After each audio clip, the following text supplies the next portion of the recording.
Oke, kita lihat di Kisah Para Rasul 2.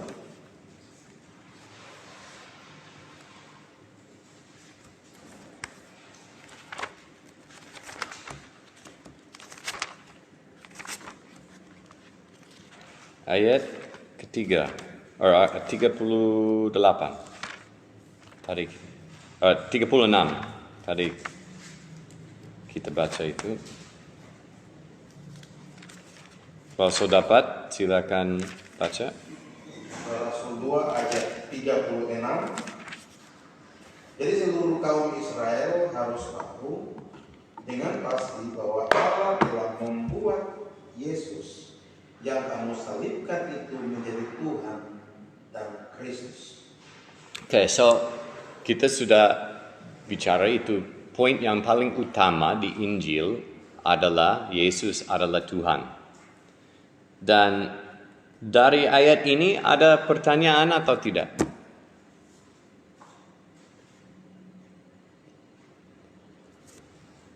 Karena terakhir ini ada satu orang yang nama Erastus Sabdono. Dia tanya satu pertanyaan penting dari ayat ini. Tapi jawabannya salah sekali. So bagaimana ini?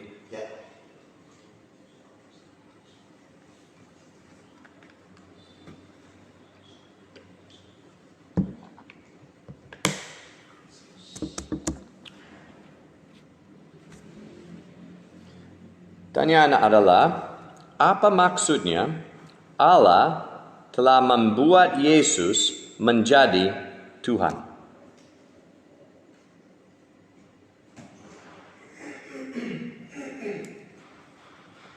So maksudnya Yesus sebelumnya bukan Tuhan dan Allah membuat dia menjadi Tuhan. Apa maksudnya?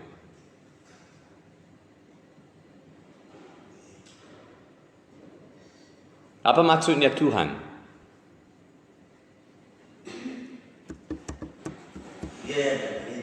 Apa? Memerintah, betul. Dia yang memerintah. Tapi biasa di Indonesia kalau orang Muslim mereka berkata Allah. Kalau orang Kristen sering berkata bukan Allah memberkati, tapi mereka berkata Tuhan memberkati. Karena seringkali orang kalau berkata Yesus adalah Tuhan, mereka akan berpikir itu maksudnya Yesus adalah Allah. Betul? Kalau orang dengar Yesus adalah Tuhan, mereka dengar Yesus adalah Allah. Karena di dalam Indonesia, bahasa Indonesia seringkali kita berpakai Tuhan dan Allah itu sama. Oke? Dan kalau kita datang ke sini dan berkata Allah telah membuat Yesus menjadi Allah, menjadi Tuhan. Oke, so bagaimana dengan masalah ini? Karena seperti itu, kalian pernah dengar tentang itu Erastus Sabdono? Ya, oke. So itu pertanyaan baik. Jawabannya salah sekali, sesat. Tapi itu pertanyaan itu baik sekali. Saya tanya. Oke. Oke. Jadi saya penasaran dengan bagian ini. Ini kan firman Tuhan bilang begini. Jadi seluruh kaum Israel harus tahu dengan pasti bahwa Allah telah membuat Yesus yang kamu salibkan itu menjadi Tuhan dan Kristus. Iya. Ya jelas, memang Tuhan datang sebagai Raja dan memang Dia sudah Juru Selamat dan Yesus Kristus. Tapi bagi yang ini yang tadi saya sampaikan sehingga terjadi konflik antara nama ini yang saya mau tanya begitu. Mungkin ada solusi supaya kami paham tentang tujuannya. Ya. Karena yang tadi saya sampaikan kalau kami di Indonesia ya, khususnya di wilayah Indonesia. Ini nama Allah dengan nama Yesus ini konflik begitu. Artinya begini, saya ketemu dengan orang-orang yang ada dalam pengajaran yang tidak sepaham dengan bagian ini. Ya, mereka katakan bahwa nama yang sebenarnya itu mereka katakan bahwa itu kita harus kembali ke apa namanya? Oh, Yeshua, ya Yeshua, Masiah atau Yahweh. Ya, ada juga yang katakan bahwa kalau kita pakai nama Allah ini itu Allah yang disembah oleh. Ya itu memang juga ada masalah itu, tapi beda dengan yang saya mau tanya. So itu nanti kita bisa bahas itu tentang orang berkata harus pakai itu bahasa itu Ibrani namanya dan Yahweh dan itu Yeshua, Yahashua, dan mereka berkata kalau tidak pakai nama seperti itu sudah pakai itu nama seperti dewa-dewa lain, yang itu kan? Ya. So ini beda, ini topik. Baik, saya tangkap lagi satu topik lagi. Iya. Apa namanya? Bahwa Allah yang telah membuat Yesus yang kamu salibkan itu menjadi Tuhan dan Kristus. Ya. Ini juga bisa kita maksudnya salah paham juga, Pak. Berarti siapa sebenarnya di antara ini? Nanti ini menyangkut Tritunggal juga ya. Iya, betul. Bapa, Anak dan Roh Kudus. Ini nanti pemahaman orang yang belum paham nanti kurang paham juga. Oh, berarti Allah ini siapa? Terus Yesus ini siapa? Begitu. Kenapa Yesus ini sudah dilahirkan sebagai Tuhan dan Raja? Ya. Lalu Allah ini siapa? Begitu. Ada sedikit. Jadi ini saya minta penjelasan dari saya untuk menjelaskan bagian ini karena. Ya.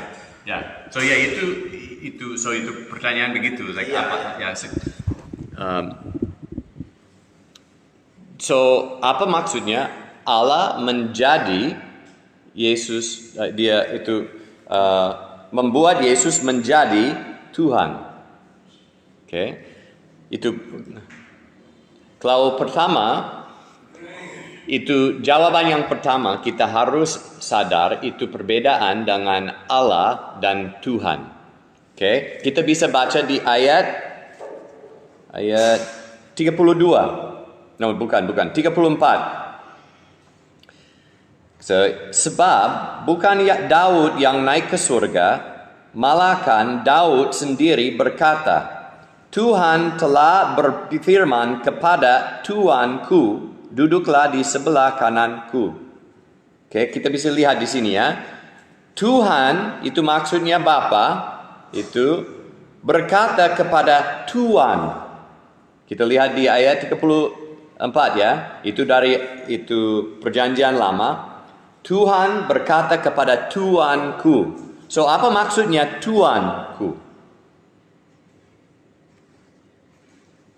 Daud berkata, dia berkata Tuhan telah berfirman kepada Tuanku. Apa maksudnya Tuan? Ya tapi Daud berkata ini tentang orang lain, bukan tentang Daud sendiri. Tapi Tuan siapa? Bukan Tuhan, tapi Tuan. Perbedaan Tuhan dan Tuan adalah apa? Apa? Tapi kata-kata di bahasa Indonesia itu seringkali Tuhan maksudnya Allah. Oke, berdefinisikan Allah. Tapi Tuan bagaimana definisikan? Tuan. Apa? Majikan, what's it mean? Majikan is like his Lord or his... like his Lord. Itu pemimpin atau raja atau yang majikan. Ya, majikan. So ini tentang Yesus. Itu waktu berkata, karena itu kalau di bahasa Yunani itu kurias itu sama itu namanya. Oke, Tuhan. So di sini berkata, jadi seluruh kaum Israel harus tahu dengan pasti bahwa Allah telah membuat Yesus yang kamu salibkan itu menjadi Tuhan. Oke. Dan waktu kita berkata Yesus adalah Tuhan, maksud kita adalah Tuhan, majikan, raja. Oke. Dia adalah yang sekarang memerintahkan segalanya. Dia ada nama di atas segala nama, kuasa di atas segala kuasa. dia adalah Tuhan, dia adalah Raja, dia adalah pemimpin sekarang. Tapi karena itu sedikit bingung, tidak hanya di dalam bahasa Indonesia, bahasa Inggris juga, itu bahasa Yunani juga. Karena itu sering bisa pakai itu kurios untuk Tuhan Allah, tapi juga bisa pakai kurios untuk itu orang yang hebat, majikan. So karena itu sedikit aneh. Dan itu orang seperti Erastus, mereka akan berkata, aha, lihat. So setiap kali kita berkata Yesus adalah Tuhan, tidak maksudnya dia adalah Allah. Itu betul.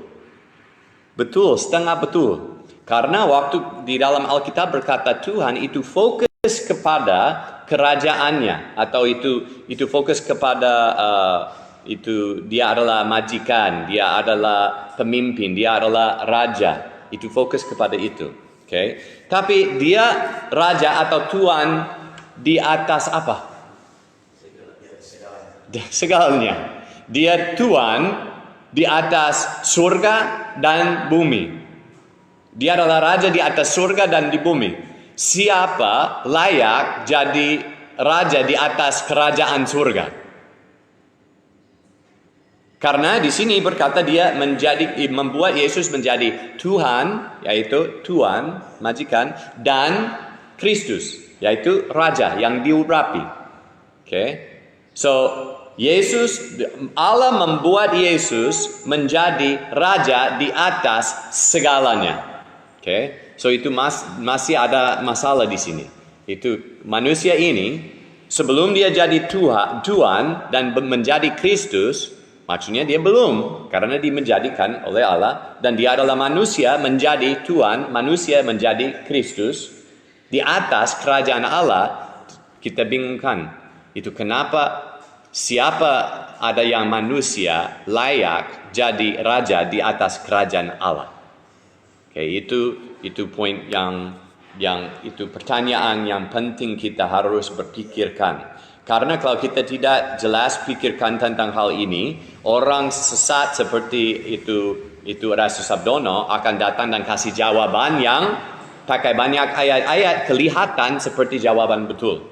Seperti kita lihat di 1 Korintus. Karena di sesi ini kita mau membahas itu Injil tentang kerajaan Allah dan Yesus Kristus. Kita mau tanya, siapa ini Yesus Kristus?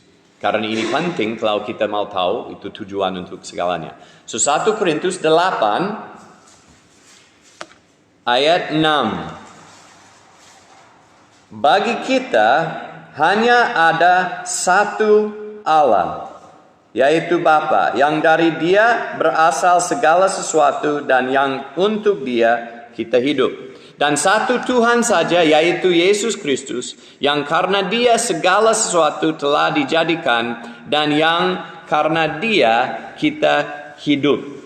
Mau tanya, ada beberapa Allah. Itu siapa? Allah Bapa. Ini baca lagi. Bagi kita hanya ada satu Allah, tidak ada dua, betul? Hanya ada satu Allah, yaitu Bapa, Anak, dan Roh Kudus. Baca ini.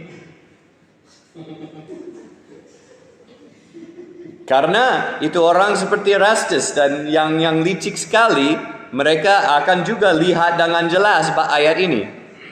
Bagi kita hanya ada satu Allah, yaitu Bapa, Anak, dan Roh Kudus.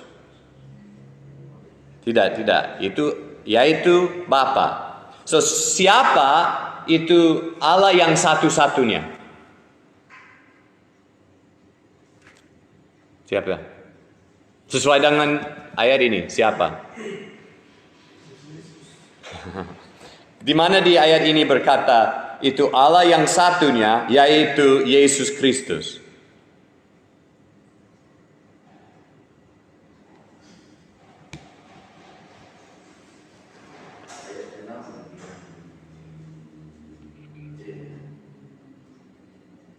Yaitu Yesus Kristus, yang olehnya segala sesuatu telah dijadikan, dan yang karena Dia kita hidup. Itu itu baca jelas. Itu berkata, dan satu Tuhan saja. Dan Tuhan apa artinya? Tuan, Raja. Satu Raja saja. Oke, ada satu Allah dan ada satu Raja. Satu Allah siapa? Allah Bapa. Satu Raja siapa? Yesus Kristus. Oke, bisa lihat di ayat ini kan? Oke, jangan takut. Kita harus lihat sesuai dengan Alkitab supaya kita bisa lebih mengerti tentang Trinitas, lebih mengerti tentang hal yang benar. Kalau enggak itu karena kita salah mengerti sedikit, itu orang yang jahat bisa dengan licikan bisa datang dan putar-putar. So kita harus lebih persis lagi dengan itu kepercayaan kita supaya itu sesuai dengan Alkitab supaya orang licik tidak bisa. Mau tanya apa? Jadi ini juga bisa berkata pada Trinitas juga ya. Ya nanti kita lihat, oke. Tapi yaitu Bapa, oke. So kita satu Bapa, hanya ada satu Allah, yaitu Tuhan kita Yesus Kristus. bukan sesuai dengan ayat ini. Saya baca dan kalian jawab. Bagi kita tidak sesuai dengan tradisi, tidak tentang pengakuan rasuli atau nisia, kita dengan Alkitab berkata, bagi kita hanya ada satu Allah, yaitu bagi kita hanya ada satu Allah, yaitu semuanya Bapa, yaitu satu Allah, yaitu Bapa. Oke. Kita baca lagi di Yohanes 17.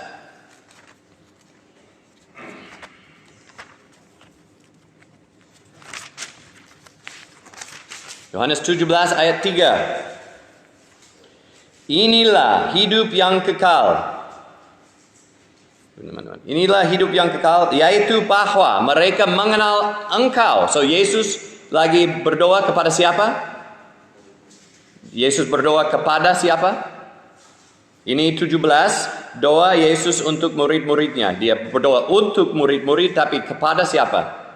Bapa. Oke. Inilah hidup yang kekal, yaitu bahwa mereka mengenal Engkau satu-satunya Allah yang benar dan tapi itu dan maksudnya itu lain. Itu satu-satunya yang benar, yaitu Bapa, dan mengenal Yesus Kristus yang telah mengutus. Yesus yang Raja yang mengutus. Oke. So ada beberapa itu Allah yang benar satu-satunya. Ada berapa Allah yang benar? Itu siapa? Bapa. Oke, so kita semua ikut Erastus saja. Oke, begitu. Oke, karena kelihatan jelas kan, itu kelihatan seperti itu masuk asal. Itu ya seperti ada satu-satunya Allah, yaitu Bapa. Hanya ada satu Allah untuk kita, yaitu Bapa. Yesus adalah Tuhan. Itu dia Allah yang satu-satunya membuat Yesus menjadi Tuhan dan Kristus. So Yesus beda dengan Allah yang satu-satunya, yaitu Bapa. Oke. So itu pertanyaan yang lumayan bagus kan? Ya, ini apa namanya? Bisa jadi penasaran dengan ayat ini. Apa namanya? Ini bisa jadi perdebatan juga ini. Hold on. Kita sebentar. Kita langkah demi langkah supaya jelas, supaya kita bisa dapat. Tapi itu pertanyaan dulu. Kita harus ada pertanyaan ini supaya kita tahu, oke, ya ini memang kalau kita dari tradisi kita dan pikiran kita. Karena kalau kita dengar, oke, satu lagi kita lihat ini. Lihat di 1 Korintus pasal 1. Karena kita mau sesuai dengan Alkitab. Kalau Alkitab sesat, kita juga sesat. Oke, silakan.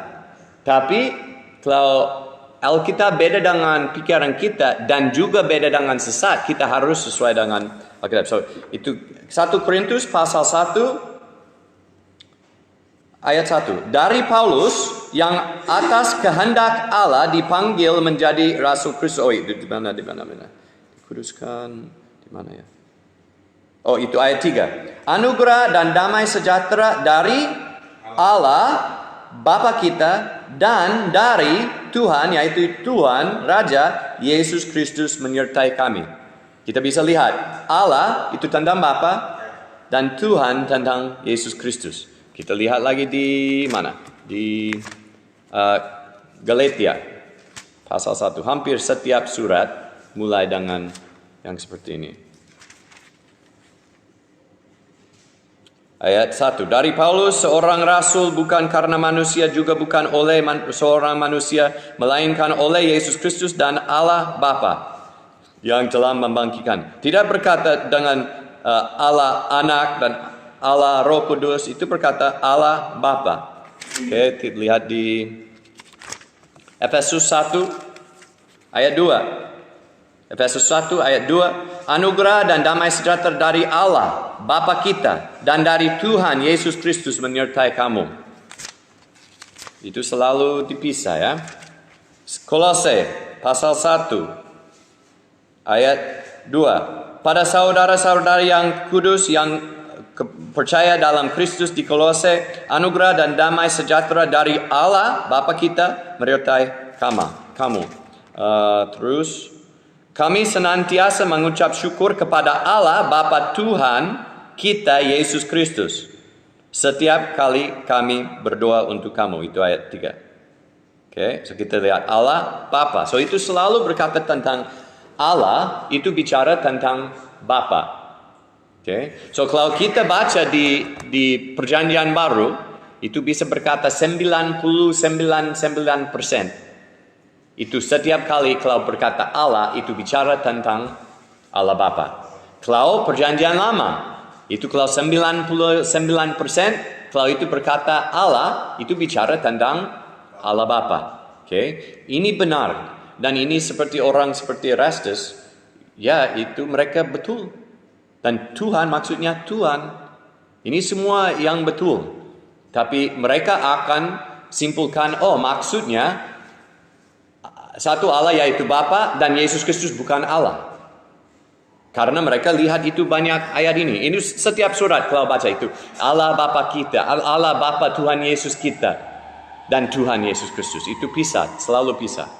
Tapi ini satu fakta yang kita juga percaya. Itu Allah Bapa bukan sama dengan Yesus Kristus.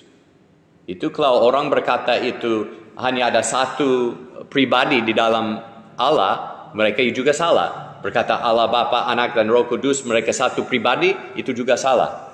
So ini kita sudah percaya. Allah Bapa, yaitu Allah, beda dengan Yesus Kristus, Tuhan kita. Okay. Tadi baca itu pengakuan rasuli. Itu kita percaya kepada Allah yang Maha Kuasa, pencipta langit dan bumi. Dan kepada Yesus Kristus, Tuhan kita. Dan kepada Roh Kudus. Tapi itu, Yesus adalah Tuhan dan Bapa adalah Allah. Oke, now kita balik ke Ibrani 1. Ibrani 1. Apa? Kolose mungkin 1 ayat 2 dan 3 mungkin tadi. Tapi itu hanya untuk contoh, bisa baca setiap surat dan itu mulai dengan benediksi, itu mulai itu berkata tentang dari Allah Bapa dan Yesus Kristus Tuhan kita. Itu selalu pisahkan dua-duanya. Tapi sekarang kita mau mulai lihat ayat-ayat lain supaya bisa itu seimbangkan yang tadi baca 1 Korintus 8 dan Yohanes 17. So, Ibrani 1 ayat 1. Setelah pada zaman dahulu Allah berulang kali dan dengan berbagai cara berbicara kepada nenek moyang kita dengan perantaraan para nabi. Pada zaman akhir ini, lihat ini satu topik lain, tapi itu akhir zaman, itu zaman akhir itu mulai kapan? Waktu Yesus datang. Tidak mulai nanti untuk 7 tahun saja, tapi ini akhir zaman itu mulai waktu itu. Oke. Tapi itu topik lain. Dengan perantaraan anaknya yang telah ia tetapkan sebagai ahli waris segala sesuatu, melalui dia Allah telah menjadikan alam semesta. Oke, so ini ayat kalau versi yang kedua terjemahan baru itu sedikit beda dengan terjemahan baru yang versi 1. So kalau orang bisa bantu saya baca ayat 2. Ibrani 1 ayat 2. Maka pada zaman akhir ini ia telah berbicara kepada kita dengan perantaraan anaknya yang telah ia tetapkan sebagai yang berhak menerima segala yang ada. Oleh dia Allah telah menjadikan alam semesta. Oke, so berhak supaya bisa membawa, tadi baca lagi, berhak apa? Dia berhak menerima segalanya. Oke, ini kalau versi ini berkata sebagai ia tetapkan sebagai ahli waris segala sesuatu. Oke, so itu sedikit beda tapi maksudnya sama. Itu supaya dia dapat itu segalanya, itu jadi ahli waris. So di sini berkata sebelumnya Allah bicara melalui itu nabi-nabi, tapi sekarang zaman ini dia berbicara melalui anaknya dan berkata yang telah ia tetapkan sebagai ahli waris. Apa maksudnya? Dia adalah ahli waris.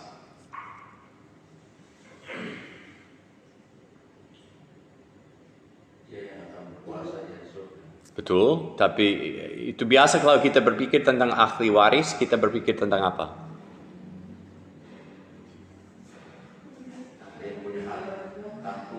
Hak tunggal, yaitu maksud ya hak tunggal atau ahli waris, atau seperti dia itu siapa biasa itu jadi ahli waris?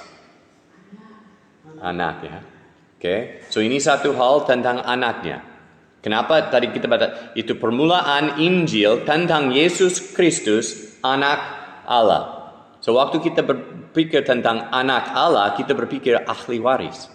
Dia adalah anak Allah, maksudnya dia akan itu mewarisi segalanya dari Allah. Okay? So ini satu hubungan yang dekat, dia adalah anaknya. Okay?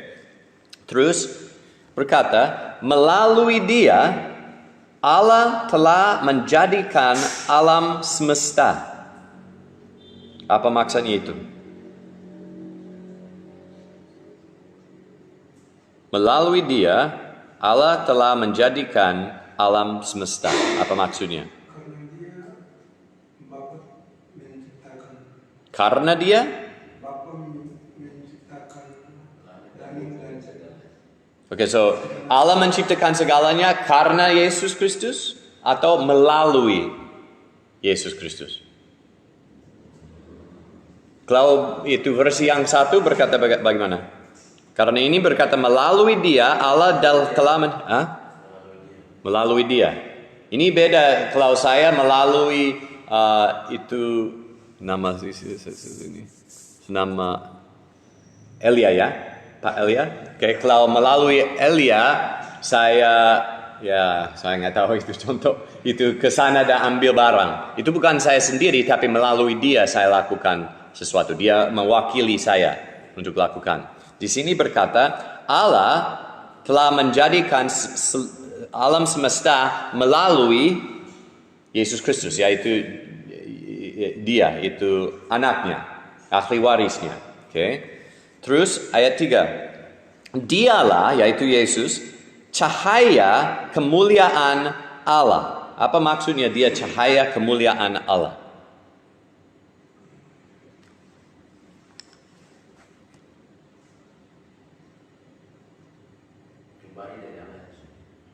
Itu kalau mau lihat cahaya matahari, lihat di mana? Lihat ke arah matahari, tapi tidak lihat matahari. Hanya melihat terang matahari, cahaya matahari. Oke, so ini berkata Yesus ada kemuliaan Allah. Di Dia cahaya kemuliaan Allah. So kalau kita mau lihat itu kemuliaan Allah, kita harus lihat kepada Yesus Kristus. Oke, terus dan gambar keberadaan Allah yang sesungguhnya dan so itu itu versi yang satu, silakan baca. Gambar apa? Gambar wujud Allah dan menopang segala yang so gambar wujud Allah, gambar keberadaan Allah. Apa maksudnya itu? Gambar wujud Allah. Itu kalau bahasa Inggris dan itu bahasa Yunani itu berkata gambar persis wujud Allah. Itu maksudnya kalau lihat dia sudah persis lihat Bapanya. Karena dia ada wujudnya. Wujudnya itu seperti itu itu dasar apa? Hakikat ya. Hakikat yang dasar itu yang sama, sifat yang sama, hakikat yang sama. So itu kalau itu hakikat Yesus Kristus persis sama dengan Allah Bapa. Itu sama seperti kalau ada anaknya, dia juga mirip Bapanya. So kita lihat itu ahli waris yang anak Allah juga mirip sama sekali. Kalau lihat kemuliaan Yesus Kristus, lihat kemuliaan Allah. Kalau lihat itu wujudnya, sudah lihat wujud Allah. Persis sama. Terus mengguna dan menopang segalanya yang ada dengan firman-Nya yang penuh kekuasaan. Setelah selesai mengadakan penyucian dosa, Ia duduk di sebelah kanan yang maha kuasa besar di tempat yang tinggi. Ya?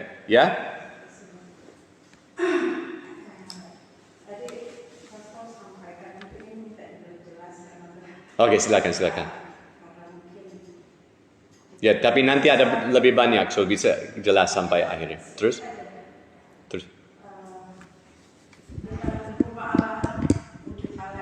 Ya. Wujud Yesus itu berarti kita melihat wujud Allah sendiri.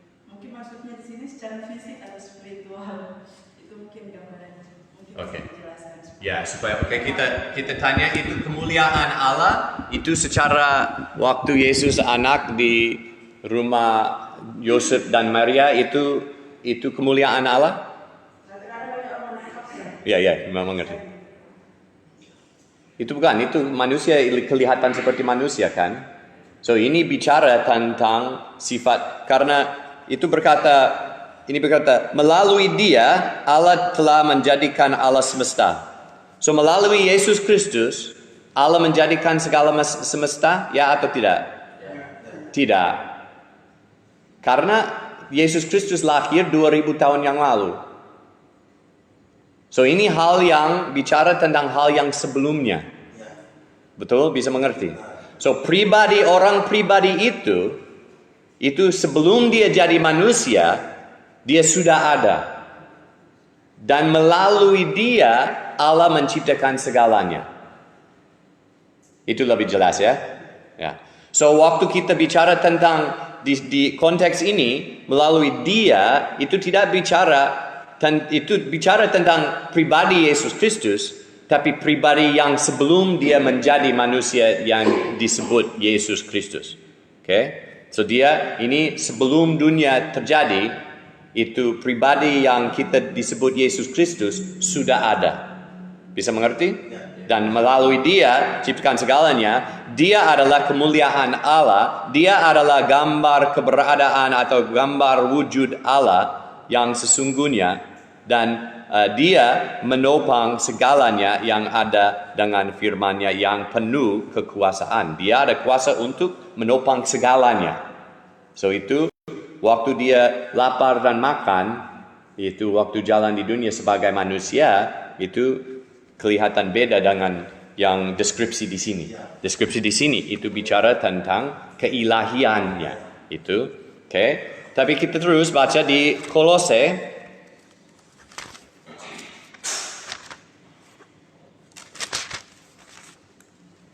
Kolose 15. Saya baca dan kalian lihat Oke, kita mulai di sini.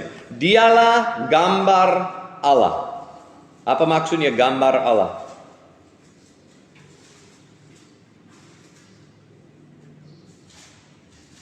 Tadi itu gambar wujud Allah ya. So ini dia gambar Allah yang tidak kelihatan. So Allah yang tidak bisa dilihatkan. Oke, dia yang kita tidak bisa lihat. Oke, kalau saya tanya kalian, beberapa orang di sini pernah lihat matahari? Berapa orang di sini pernah lihat matahari? Tidak pernah.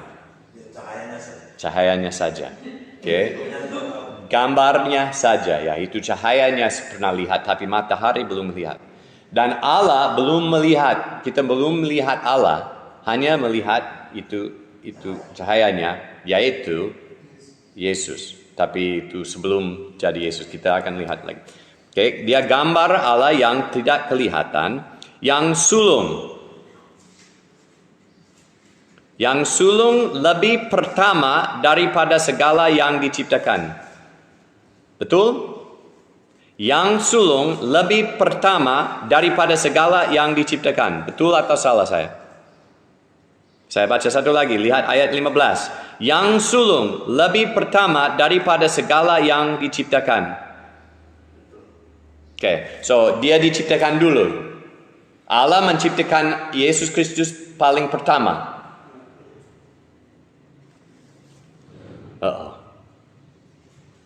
So Allah menciptakan Yesus Kristus paling pertama. Betul atau salah? Kalau berkata ya Allah menciptakan Yesus paling pertama, maksudnya kalian tidak percaya Trinitas.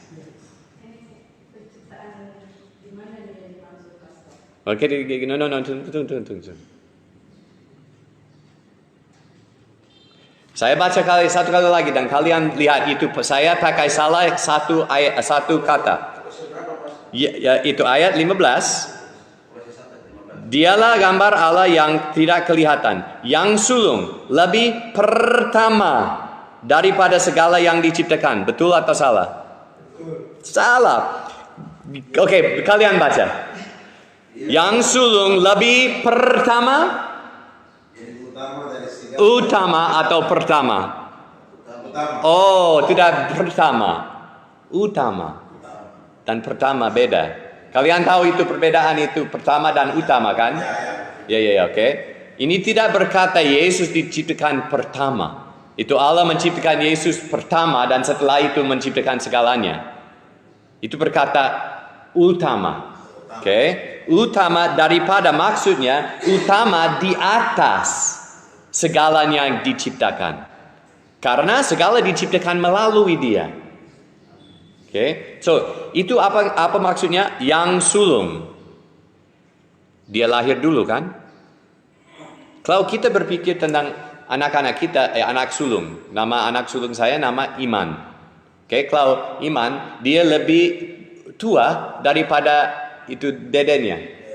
Oke, lebih tuanya. Tapi itu kita berpikir tentang umurnya. Yang mana pertama. Tapi di sini berkata sulung paling utama. Karena dia adalah ahli waris. Sulung. So waktu berpikir itu siapa itu ahli waris Abraham? Itu Ishak atau Ismail? Yang mana ahli waris? Oh, so dia sulung. Dia sulung. Sulung maksudnya di dalam itu konsep orang Ibrani. Itu konsepnya siapa adalah ahli waris. Tidak berkata yang mana itu lahir dulu. Oke. So waktu di ayat ini itu orang saksi Yehova akan berkata yang sulung maksudnya dia pertama diciptakan. Tapi artinya dari Paulus adalah dia sulung. Dia adalah anak itu ahli waris. Dia utama di atas segalanya. Dan kita terus lihat ini. Karena 16. Karena kenapa dia sulung utama dari segalanya? Karena di dalam Dia telah diciptakan segala sesuatu yang ada di surga dan yang ada di bumi, yang kelihatan, yang tidak kelihatan, baik singsana maupun kerajaan, baik pemerintah maupun penguasa, segala sesuatu diciptakan melalui Dia dan untuk Dia. Dia adalah sulung utama di atas segalanya. Oke, so kita lihat Dia adalah gambar Allah. Dia adalah itu kemuliaan Allah, cahaya Allah sendiri. Dan Allah menciptakan segalanya melalui Dia. Dan Dia adalah sulung, Dia di atas segalanya karena Allah menciptakan segala melalui Dia dan untuk Dia. Itu berkata di akhirnya itu diciptakan melalui Dia dan untuk Dia karena Dia sulung, ahli waris. So kita harus mengerti, so ini bicara tentang Yesus Kristus sebelum Dia jadi manusia. Waktu Dia masih bersama Bapa, Dia adalah ahli waris. Dan Allah menciptakan segalanya melalui Dia dan untuk Dia. Bisa lihat itu? Oke, ini tidak main dengan ayat-ayat, itu artinya dari konteks. Dan tadi Ibrani 1 itu sama. Berkata Dia adalah itu gambar wujud Allah, Dia adalah cahaya kemuliaan Allah. Itu berkata itu Dia ahli waris dan segala diciptakan melalui Dia. Dan ini berkata ini diciptakan, itu diciptakan, ini itu segalanya diciptakan melalui Dia dan untuk Dia. Dia adalah ahli waris. Kita lihat di Yohanes 1.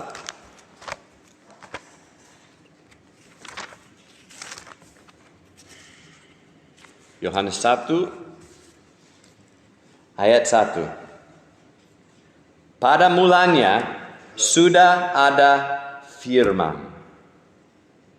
Firman itu bersama dengan Allah. Oke. So firman ini siapa?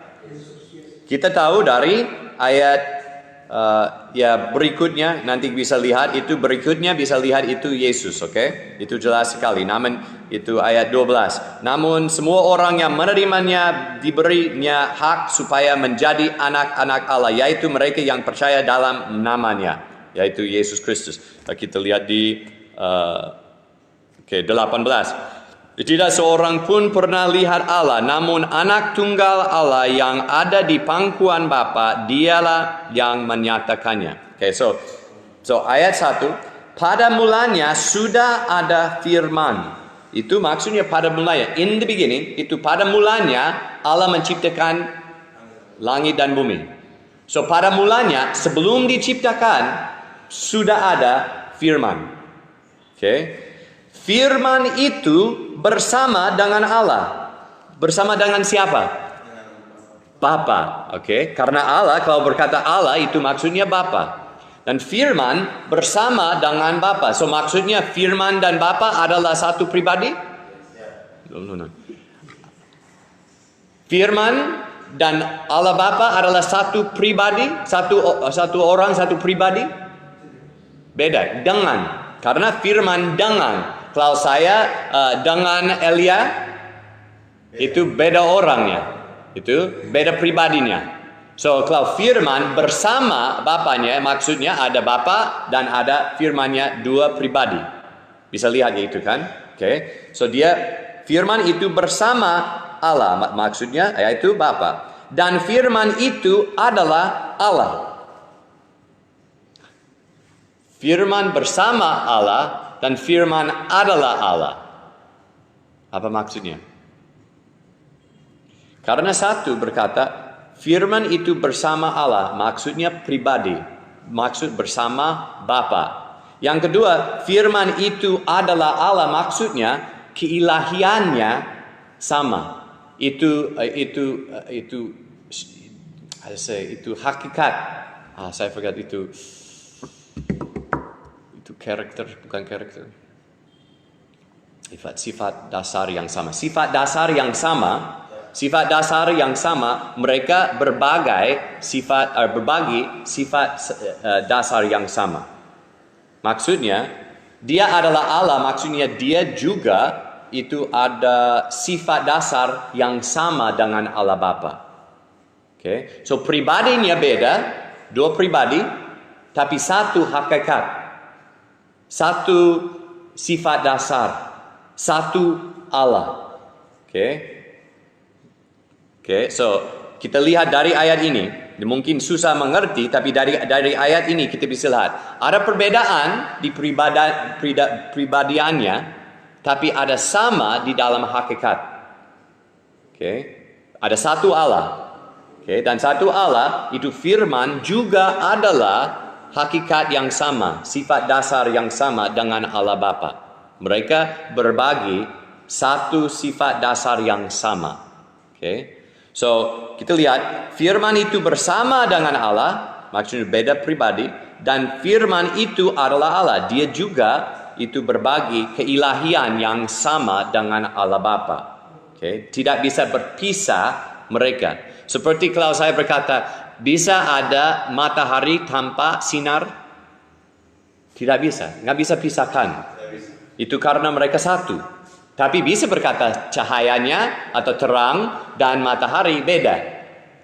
Tapi juga nggak bisa pisahkan dan berkata bisa ada terang tanpa matahari atau matahari tanpa terang. Dua-duanya satu. So nggak bisa ada Allah tanpa firman-Nya. Karena firman-Nya selalu bersama Allah Bapa. Itu Allah ada firman-Nya, ada gambar wujud, ada nyatakan, itu kuasa nyatakan diri, selalu ada. Itu firman. Dan firman itu kalau 11 bukan itu 8. Iya bukan terang. Oh, salah di mana? 14. Firman itu telah menjadi manusia. Maksudnya Bapa menjadi manusia? Tidak. Firman-Nya, pribadinya. Tapi pribadi itu, firman, dia ada keilahian sama dengan Allah Bapa kan?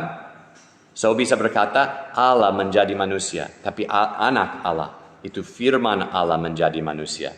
Bukan Bapa menjadi manusia. Tapi anaknya, itu firman-Nya. So kita lihat ayat. Pada mulanya sudah ada firman. Itu firman Allah yang kekal.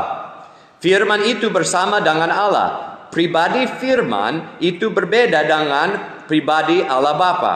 Dan firman itu adalah Allah. Tapi firman itu juga berbagi sifat dasar yang sama dengan Allah Bapa. Karena dia adalah firman Allah. Bukan firman orang lain. Kalau saya orang jujur dan saya berkata sesuatu, itu akan 100% sama dengan pikiran saya. Karena saya berkata dan pikiran saya akan sama. Sama dengan Allah dan firman-Nya. Itu selalu sama. Kalau kita berkata firman-Nya dan kita dengar firman-Nya, kita bisa dengar hati Bapanya. Itu ayat 18. Tidak seorang pun pernah melihat Allah. Karena tadi baca di Kolose, dia Allah yang tidak kelihatan. Tidak pernah lihat.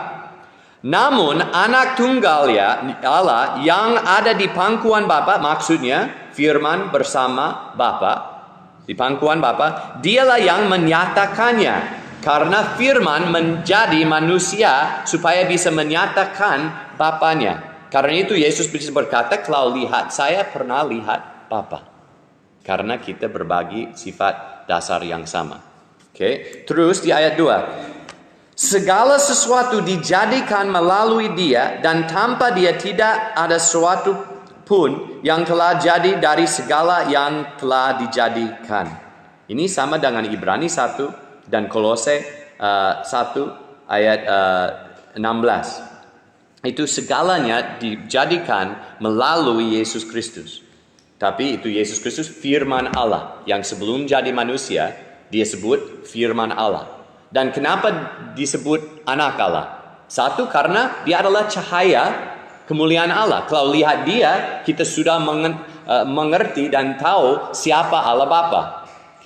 Dan itu juga kenapa dia anak Allah? Karena dia ahli waris. Segala diciptakan melalui Dia dan untuk Dia.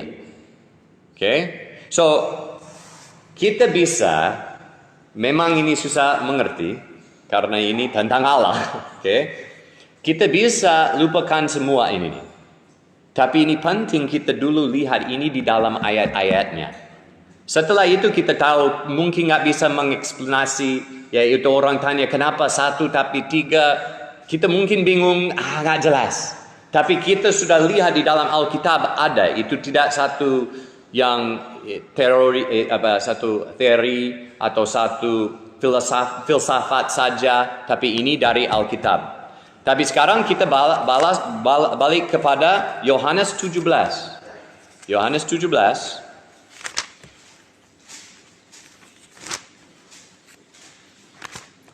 Yohanes 17 ayat 3. Inilah hidup yang kekal, yaitu bahwa mereka mengenal Engkau, satu-satunya Allah yang benar. Hanya ada satu Allah. Tapi kita sekarang tahu, Allah tidak pernah tanpa firman yang kekal. Firman-Nya selalu bersama dia, dan Allah menciptakan segalanya melalui firman-Nya. Oke? Dan mengenal Engkau. So, orang kalau mereka mengenal Allah Bapa, mereka bisa dapat hidup kekal? Itu cukup? Tidak cukup. Itu berkata, inilah hidup yang kekal, yaitu bahwa mereka mengenal Engkau, satu-satunya Allah yang benar, dan mengenal Yesus Kristus yang telah Engkau utus. Untuk dapat hidup kekal harus mengenal Allah dan anaknya. Karena hanya bisa mengenal Allah melalui anaknya. Cahaya kemuliaannya. Kalau mengenal dia itu, dia di pangkuan Bapa, dia menyatakan Bapa kepada kita. Okay? Karena dia dari kekal, itu firman-Nya. Allah menyatakan diri melalui firman-Nya. Saya tanya ini, kalau di agama sebelahnya, kita tahu itu mereka percaya Allah beda, tidak kelihatan, tidak bisa mengenal secara pribadi, karena beda sekali. Kita juga percaya itu Allah Bapa yang tidak kelihatan, jauh dan kudus. Tapi kita juga percaya Bapanya ada firman yang kekal supaya dia bisa menyatakan diri kepada kita secara pribadi. Itu dia jauh dan beda, tapi dia ada firman supaya bisa menyatakan diri kepada manusia. Tidak hanya melalui nabi-nabi, tapi secara pribadi kita bisa mengenal dia. Itu firman-Nya. Tapi kita terus lihat di ayat 4. Aku telah memuliakan engkau di bumi dengan menyelesaikan pekerjaan yang engkau berikan kepadaku untuk kulakukan. Sekarang ya Bapa, muliakanlah aku di hadiratmu sendiri dengan kemuliaan yang kumiliki di hadiratmu sebelum dunia ada. Ini berkata firman bersama Allah Bapa dari mulanya. So itu orang kalau mau pakai ayat 3, ini satu-satunya. Tapi selalu firman-Nya bersama Allah Bapanya. Dan dia menyatakan Bapa datang dan menjadi manusia supaya bisa menyatakan Bapa kepada kita. Bisa lihat di ayatnya ya. Kita balik kepada 1 Korintus. 1 Korintus pasal 8.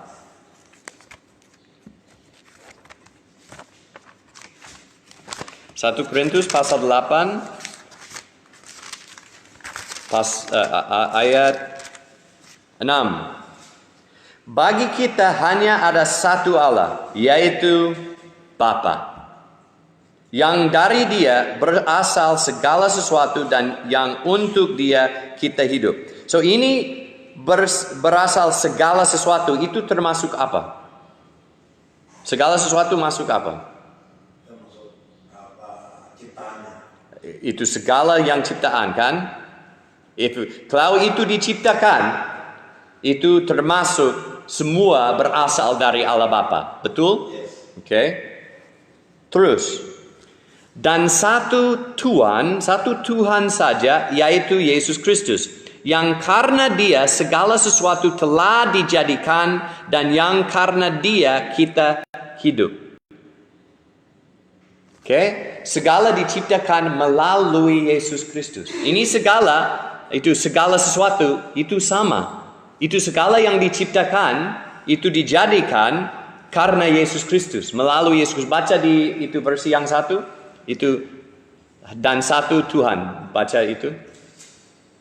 Dan satu Tuhan saja, yaitu Yesus Kristus, yang olehnya segala sesuatu dijadikan, dan yang karena Dia kita hidup. Okay. So oleh Dia, itu melalui Dia segala diciptakan. Okay. So hanya satu Allah, dan berasal segalanya melalui dari Dia, dan hanya satu Tuhan. Segala itu datang melalui Dia. Maksudnya Dia tidak termasuk di dalam segala sesuatu yang diciptakan atau dijadikan. Karena Dia dari kekal bersama Allah Bapa. Karena Dia adalah firman Allah yang kekal. Dia adalah anak Allah, ahli waris. Segala diciptakan melalui Dia dan untuk Dia. So, saya tanya lagi. Itu ada berapa Allah? Berapa Allah? Satu. Siapa? Bapa. Oke, so maksudnya kalau hanya ada satu Allah yaitu Bapa, maksudnya Yesus bukan Bapa Allah kan, betul? Oke, saya tanya ini, ada berapa Tuhan? So, di sini dan satu Tuhan, yaitu Yesus Kristus. Maksudnya Bapa bukan Tuhan? Maksudnya, kalau orang berkata, ini, hanya ada satu Allah yaitu Bapa. Dan berkata, oke, kalau begitu, hanya ada satu Tuhan yaitu Yesus. Maksudnya Bapa bukan Tuhan. Bukan. Itu Yesus adalah Tuhan, tapi pasti Bapanya juga Tuhan. Oke? Dan itu, walaupun itu yaitu satu Allah yaitu Bapa, tapi firman-Nya yang kekal juga itu firman bersama dengan Bapa. Dan firman itu ya bersama dengan Bapa, dan firman itu adalah Allah.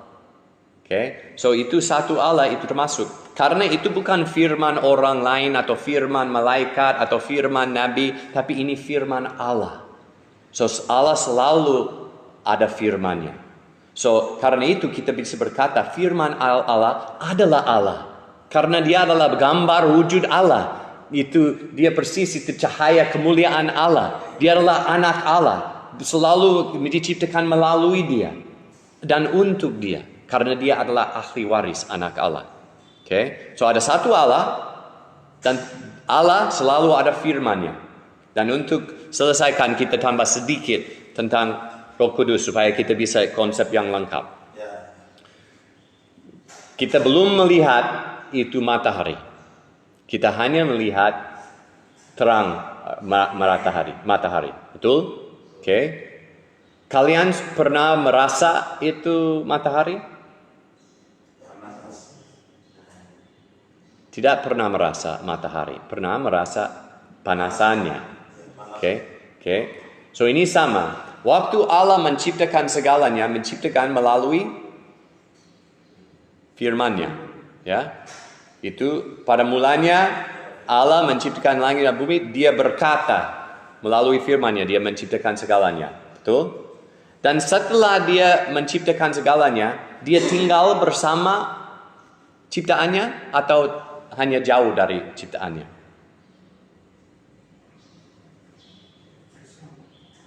Dan Roh Kudus melayang-layang di atas air. Okay? So kalau kita berpikir tentang Allah, memang Allah kudus dan beda dan tidak kelihatan. Dia Allah Bapa jauh, tidak pernah lihat. Dia seperti matahari, tidak pernah lihat, tidak pernah merasa. Tapi Allah, Dia adalah milik firman yang kekal. Supaya Dia bisa menyatakan diri kepada ciptaannya. Supaya kita bisa mengenal Allah secara pribadi. Ini melalui firman-Nya yang menjadi manusia, yaitu Yesus Kristus.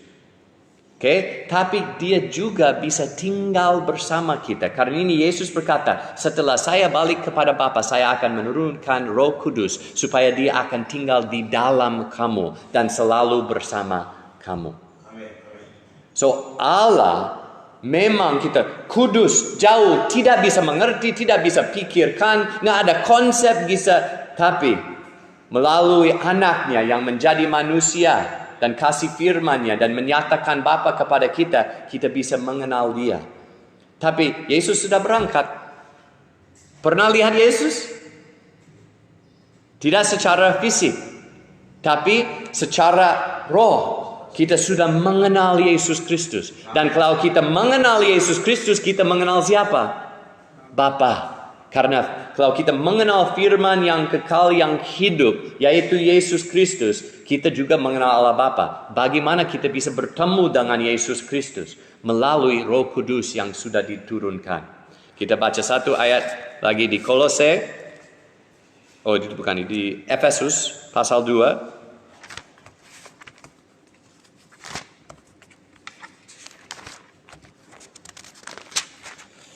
Efesus 2, mana ya?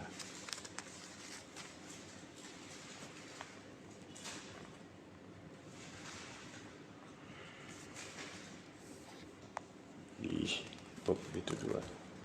Sebab Oke, ayat 18. Efesus 2 ayat 18. Karena melalui Dia, maksudnya Yesus Kristus, karena melalui Dia kita kedua pihak dalam satu roh beroleh jalan masuk kepada Bapa.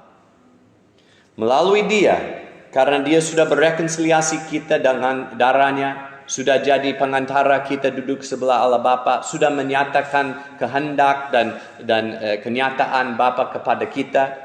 Melalui Dia kita bisa bertemu dengan Bapa, itu beroleh dalam satu roh beroleh jalan masuk kepada Bapa. So, melalui Yesus Kristus, di dalam Roh Kudus, kita mengenal Allah yang sejati. Dan kita bisa berkata, itu hadirat Allah adalah Allah, yaitu Roh Kudus. Itu roh Allah adalah Allah. Dan kita bisa berkata, anak Allah atau firman Allah atau Yesus Kristus adalah Allah, karena Dia adalah firman Allah yang kekal. So, ada satu Allah, yaitu Bapa. Satu Allah yang Bapa. Dan Dia ada firman-Nya, menyatakan diri melalui firman-Nya, yaitu Yesus Kristus. Dan dia tinggal bersama kita melalui Roh Kudus. Dan satu Allah, dan Dia ada firman-Nya yang kekal, dan Dia ada roh yang kekal. Inilah adalah Trinitas. Dan inilah karena ada itu perbedaan waktu berkata, saat itu anugerah dari Allah Bapa dan dari Tuhan Yesus Kristus. Dan itu 2 Korintus, baca 2 Korintus 13.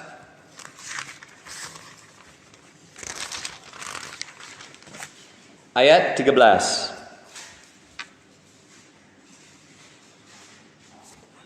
Anugerah Tuhan Yesus Kristus. Oke, anugerah Tuhan Yesus Kristus.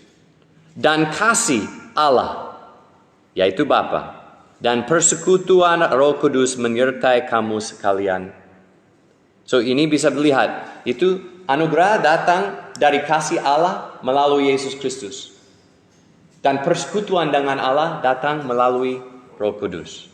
So, kita lihat itu. So, dengan selesaikan, kita lihat 2 ayat lagi dan kita akan selesaikan.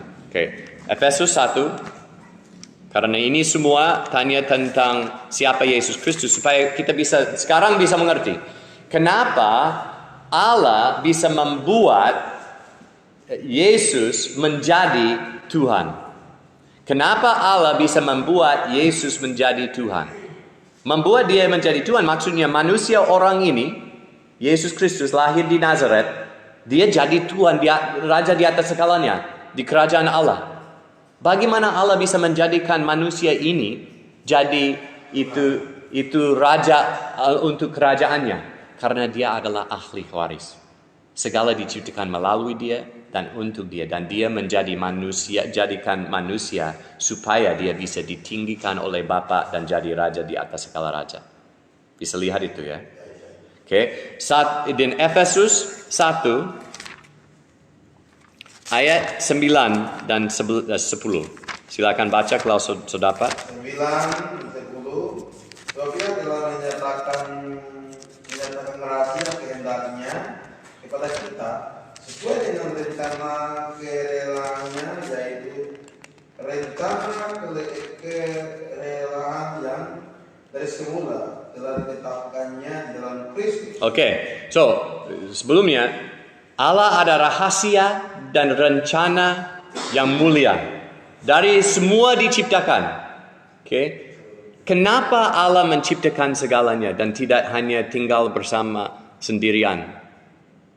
Kenapa Allah menciptakan segalanya? Karena dia mungkin, saya sendirian, mau lebih banyak orang bisa mengenal. Kenapa Allah menciptakan segalanya? Apa tujuan untuk ciptaan?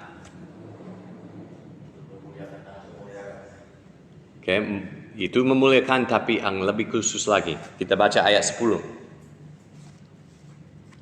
Ayat 10, sebagai persiapan go ahead. Waktu untuk mempersatukan di dalam Kristus sebagai kepala segala sesuatu, baik yang ada di surga maupun yang ada di bumi. So, rencana rahasia itu rahasia yang dari Allah, dari mula. Kenapa dia mau ciptakan segalanya? Malaikat, itu manusia, dan apa saja. Itu supaya segalanya bisa dibawa Yesus Kristus. Supaya dia bisa meninggikan anaknya. Jadi ahli waris. Jadi memulia bersama dia. Karena itu Yesus di Yohanes 17 berkata, memuliakan saya lagi sebagai manusia. Itu sama dengan kamu, dengan yang waktu saya sebelum dunia ada. So dia ciptakan segalanya untuk Yesus Kristus. Kenapa ini penting? Karena waktu kita lakukan penginjilan, kalau kita hanya berpikir, Allah menciptakan segala ini untuk kita, supaya kita bisa mengenal dia. Tidak. Dia tidak, yang paling utama tidak menciptakan kita supaya kita bisa mengenal Allah. Dia menciptakan kita supaya anaknya akan dimuliakan. So kita, itu keselamatan kita tidak paling utama.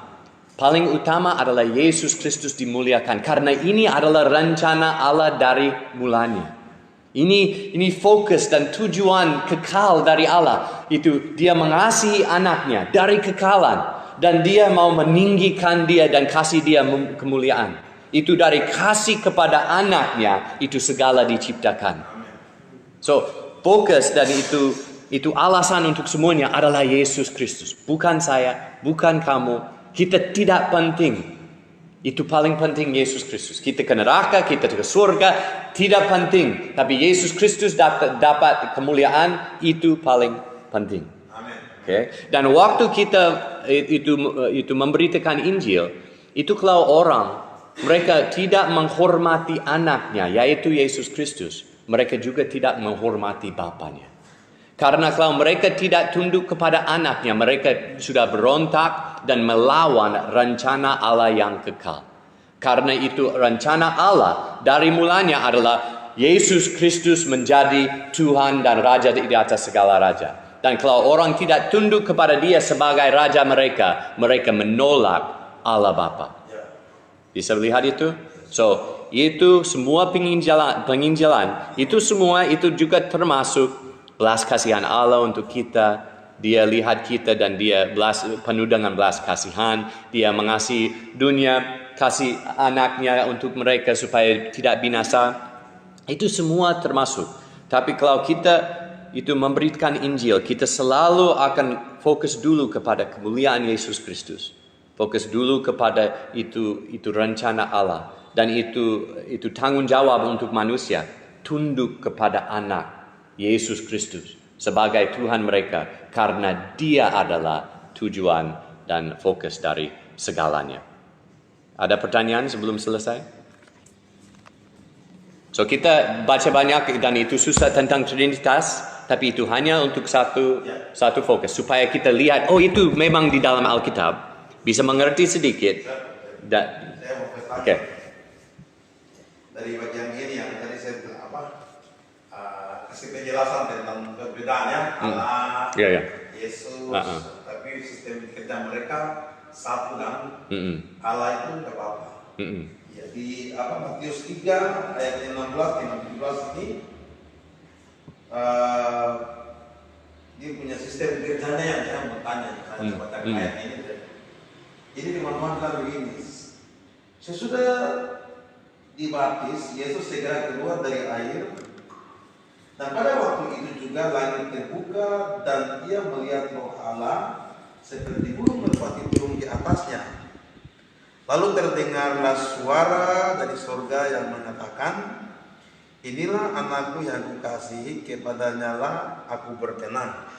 Iya. Yang mau ditanyakan di sini, pada saat Yesus dibaptis, itu terdengar suara ya. Tuhan bilang di sini terdengar suara dari surga. Ya. Ya. Itu tertuju kepada Bapa sendiri ya. Ya. Lalu Roh Kudus dia menyerupai burung merpati turun dan hinggap di bahunya.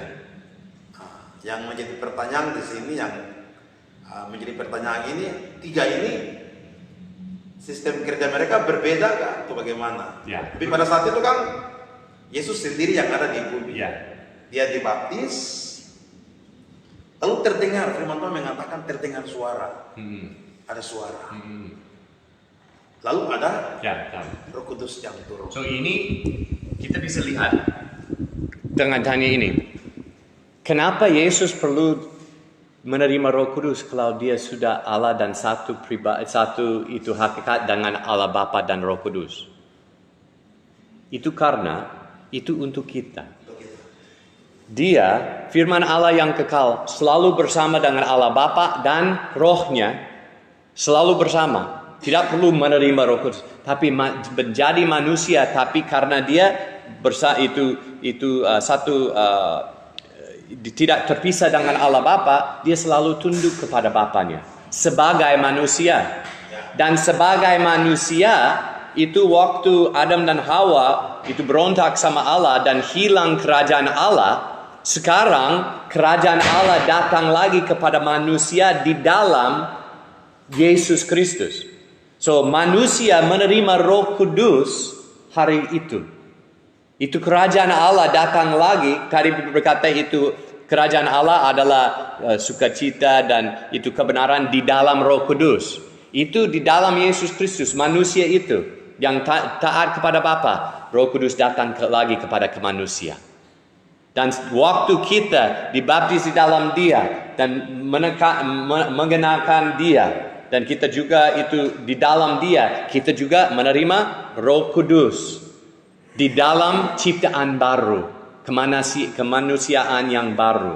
Itu kerajaan Allah. So, itu di dalam keselamatan, ya tugas berbeda. Itu tadi berkata, kasih Allah, rencana Allah adalah menyelamatkan orang. Bagaimana? Melalui firman-Nya. Dia menciptakan segalanya melalui firman-Nya dan dia menebus segalanya melalui firman-Nya. Tapi bagaimana dia hadirkan atau tinggal bersama manusia, sama dengan waktu dia ciptakan itu segalanya, dia melayang-layang di atas air. Di dalam ini Yesus sudah keluar dari air, melayang-layang, Roh Kudus datang lagi. Dan waktu kita di dalam Yesus Kristus, melayang-layang lagi bersama kita. So dia tinggal bersama kita. Time's up, she says. Tinggal bersama kita. Tapi itu bagaimana bisa berrekonsiliasi? Melalui anaknya, ditebus oleh dia. Tapi itu rencana Allah Bapa. Kalau baca itu ayat itu Efesus pasal 1 akan lihat ini rencana Allah Bapa semua melalui Yesus Kristus. Dan untuk pasal 2 supaya bisa jadi itu bait Allah dan dapat Roh Kudus tinggal bersama kita. Oke, kita berdoa. Tapi yang tujuan untuk penginjilan kita kenapa belajar banyak tentang Trinitas itu supaya kita tahu fokusnya adalah Yesus Kristus. Dari mulanya ini rencana Allah dan waktu kita khotbah dan memberitakan Injil harus fokus kepada Yesus Kristus, bukan dulu kepada manusia dan keselamatan mereka, dulu kepada Yesus Kristus dan ketuhanannya. Oke, kita berdoa. Terima kasih Tuhan untuk kebenaran firman-Mu. Saya berdoa supaya walaupun kami tidak bisa selalu ingat semua poin-poin ini, tapi di dalam hati kita melalui Roh Kudus itu akan selalu itu hidup di dalam hati dan pikiran kita supaya waktu kita memberitakan Injil, kita akan bicara dengan hati yang penuh dengan kasih terhadap anakmu Yesus Kristus. Karena dia adalah fokus untuk semuanya, segala diciptakan melalui dia dan untuk dia. Dan kita juga kami juga mau itu memberitakan Injil untuk dia dan untuk kemuliaannya. Karena ini adalah rencanamu, Allah Bapa kita. Dalam nama Yesus, amin. Tuhan berkati. Okay, so we'll have itu 2 jam istirahat dan nanti datang lagi.